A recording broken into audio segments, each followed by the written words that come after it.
Hello and welcome back to the Clever Craftsman. Today I would like to show you one of the most important tools in the wood shop, our table saw. We use SawStop table saws because we believe in the importance of the safety aspects that they offer to me and my employees in the shop. We like to keep them all, and we're going to show you how these things work and why, even if it wasn't for the safety that they offer, they're still a great table saw. So let me show you how they work.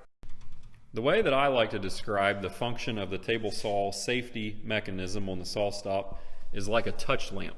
So if you notice down here, there's a green light that is on. That indicates that the saw is safe and ready to operate. Now, I'm not going to turn it on, but if you notice what happens to the light when I touch the blade, so my finger contacts the blade, red light comes on. Finger off the blade, good to go again. Finger on the blade, red light. So if the saw had been running when I did that, it would immediately cut power to the motor, release the spring mechanism throwing the aluminum block into the blade, and the kinetic energy of that contact would force the blade down through a mechanism that they have built. So the blade not only stops its rotation, it also disappears almost instantaneously below the surface of the saw, helping to prevent serious injuries. What you will notice that you're not used to seeing on a table saw is this yellow bolt right here. So this yellow bolt is how you adjust the clearance on the braking mechanism, this piece here that I have my finger on. I'm going to take that out and kind of show you how the safety aspect of a table saw, a SawStop table saw, works.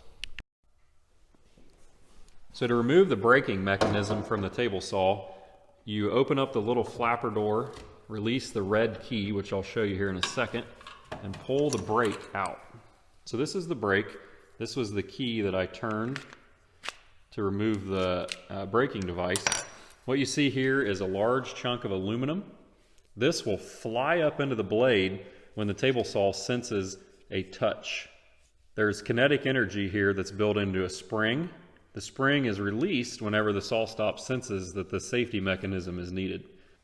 If you use a table saw, even just on a part-time hobbyist level, it's important to think about the safety aspects that revolve around this blade. To me, it's one of the most dangerous tools in the shop, but used properly, we can do it safely. One story that I know is a friend of mine was out making a simple little woodworking project. I think it might have been Christmas Eve day. Had a little accident, cut the tip of his finger.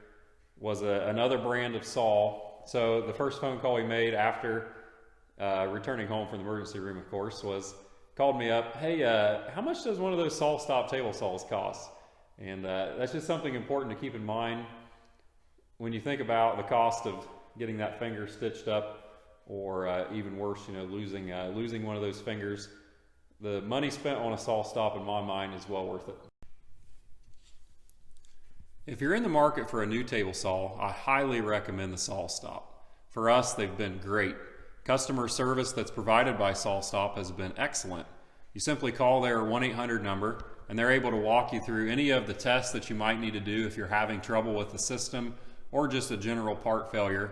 It's easy to get parts and they're great to work with. I highly recommend a SawStop table saw.